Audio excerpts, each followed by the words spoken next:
Baik, bismillahirrahmanirrahim. Assalamualaikum warahmatullahi wabarakatuh.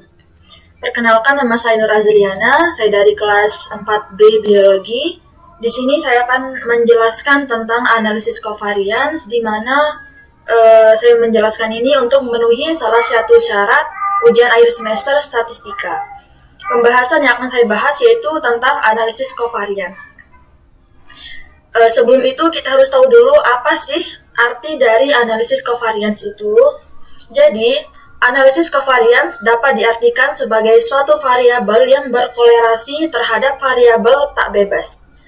Artinya, covariance tidak bertindak sebagai variabel utama dalam hal mempengaruhi variabel tak bebas, namun bertindak sebagai variabel kontrol atau pelengkap yang masih berkorelasi terhadap variabel tak bebas. Jadi di sini ada beberapa kasus ya. Jadi misalkan seorang guru ingin meneliti apakah terdapat perbedaan secara rata-rata nilai matematika siswa ketika diterapkan metode mengajar A, B, dan C. Jadi untuk keperluan penelitian, guru tersebut mengajar 10 siswa dengan menerapkan metode A, 10 siswa berikutnya dengan menggunakan metode B, dan 10 siswa terakhir dengan menggunakan metode C. Nah, di sini sudah terlihat data-datanya, yang dimana 10 orang pertama itu menggunakan metode A, 10 orang kedua menggunakan metode C, dan 10 orang terakhir menggunakan metode C.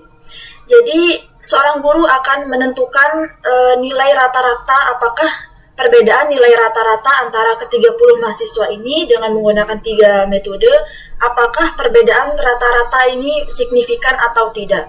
Jadi sudah terlihat di sini, untuk nilai ujian matematika siswa pertama itu 6,5, ada 6,4, 5,0, dan seterusnya. Lanjut dengan metode yang ke B, ada yang 7,0, 6,5, dan seterusnya, dan terakhir sampai ke siswa ke-30 atau menggunakan metode mengajar yang metode C. Jadi sudah terlihat jelas di sini rata-rata untuk metode A untuk 10 orang yaitu 5,92. Kemudian rata-rata metode mengajar menggunakan metode B yaitu 7,16. Yang terakhir rata-rata dari metode mengajar menggunakan metode C yaitu 8,4. Di sini sudah terlihat sangat jelas perbedaan yang sangat signifikan dari ketiga metode mengajar yang telah ditetapkan. Kemudian kita kembali ke kasus. Namun guru tersebut berpikir bisa saja faktor siswa juga memiliki pengaruh terhadap nilai ujian matematika yang dicapai oleh siswa. Maka guru tersebut melibatkan variabel IQ sebagai pengontrol. Di sini, guru tidak hanya melihat nilai ujian matematika itu dari pengetahuannya, tetapi guru juga melihat nilai matematika itu apakah dipengaruhi juga oleh IQ masing-masing siswa. Di sini untuk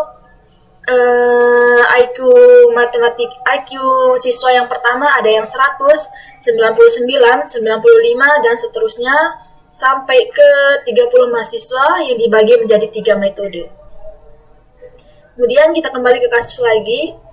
Ya, dapat diperhatikan ya nilai data yang tadi sudah diterangkan bahwa nilai matematika merupakan variabel tak bebas atau yang disebut dengan matriks. Kemudian metode mengajar merupakan variabel tak bebas yang disebut dengan non-matriks. Dan yang terakhir IQ merupakan covariance. Nah, jadi IQ ini nanti yang akan menjadi pembahasan atau yang disebut dengan analisis covariance. Nah, jadi di sini data-data ini kita akan pindahkan ke SPSS. Nah, jika sudah dipindahkan, bentukannya akan seperti ini. Ini sudah terdapat data-data nilai siswa dari metode A sampai metode C yang berjumlah 30 siswa. Kemudian di sini ada beberapa soal yang akan diselesaikan menggunakan analisis covariance. Soalnya yaitu, apakah terdapat interaksi yang signifikan antara metode mengajar dan IQ terhadap pengaruhnya terhadap nilai ujian matematika. Jika datanya sudah dipindahkan ke SPSS, Kemudian kita akan menyelesaikan soal yang telah dijelaskan tadi, apakah terdapat interaksi yang signifikan antara metode mengajar dan IQ. Jadi di sini soalnya itu apakah ada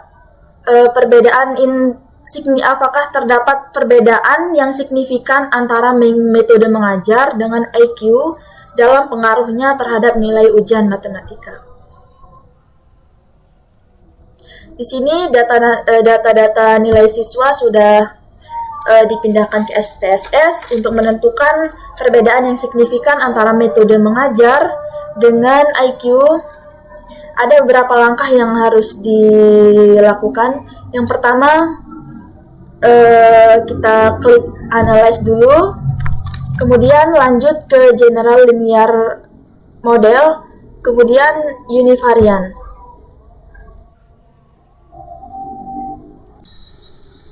Selanjutnya di sini kita masukkan nilai ujian matematika ke dependence variable, kemudian metodenya kita masukkan ke fixed faktor, kemudian IQ-nya kita masukkan ke covariance. Selanjutnya jika sudah dimasukkan, sekarang kita pilih model. Nah, di sini tampilannya begini ya. Di sini kita lanjut, kita pilih ini sudah dipilih custom. Kemudian untuk IQ dan metode kita blok dua-duanya. Nah, selanjutnya kita masukkan dia ke model. Nah, di sini kita akan menguji apakah IQ dan metode akan memenuhi syarat untuk data-data siswa yang telah tercantum tadi. Apakah terjadi interaksi antara IQ dan metode. Kemudian untuk model ini, jadi dia IQ dikali metode. Di sini kita mau menguji interaksi, apakah terjadi interaksi antara IQ dan metode. Kemudian lanjut memasukkan masing-masing metode dan IQ. Kita masukkan ke dalam model, metode dimasukkan dan juga IQ juga dimasukkan. Setelah itu kita continue. Kemudian di sini sudah terlihat untuk nilai dari metode yaitu 9,61, sedangkan IQ untuk metode nilainya 978, sedangkan IQ-nya yaitu 080. Jadi di sini sudah terlihat jelas, maka dapat disimpulkan bahwa terdapat perbedaan yang cukup signifikan secara statistika mengenai rata-rata nilai matematika di antara metode A, B, dan C. Dengan mengontrol masa kerja karyawan, atau dengan kata lain, metode mengajar memiliki pengaruh yang signifikan terhadap nilai ujian matematika. Itu saja yang dapat saya sampaikan. Semoga apa yang saya sampaikan dapat dipahami. Sekian video dari saya tentang analisis covariance. Kurang lebihnya mohon dimaafkan. Wabillahi taufiq wal hidayah. Wassalamualaikum warahmatullahi wabarakatuh.